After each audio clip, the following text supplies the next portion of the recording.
বুকুৰে বৈ যোৱা বৰলুইতখন সাগৰতেই বিলীন হৈ গ'ল চকুৰ পচাৰতেই।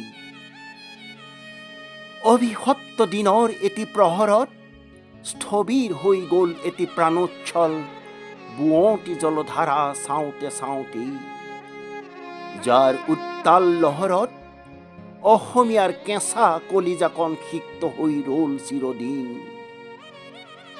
স্তব্ধ হৈ গ'ল নিমিষতে সুৰীয়া হিয়াৰ স্পন্দন নিঃশব্দে নীৰৱে।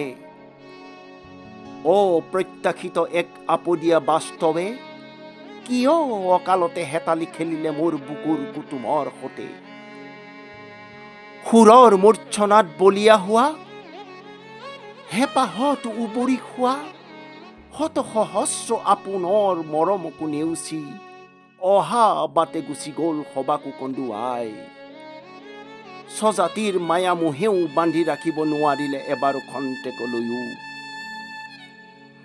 দগ্ধ হিয়াৰ অগণিত আজি ছটফটাই জ্বলিছে জাতিটো প্ৰতিনিয়ত। আমঠুবিহীন হিয়াখন লৈ নৱপ্ৰজন্ম কেনেকৈ থাকেনো জীয়াই।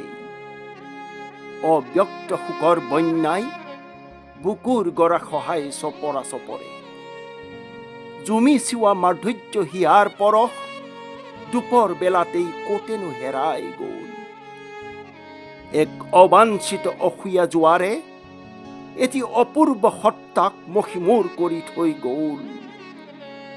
বৰলুইতখন সাগৰৰ বুকুতেই বিলীন হৈ গ'ল, চিৰদিনলৈ বিলীন হৈ গ'ল।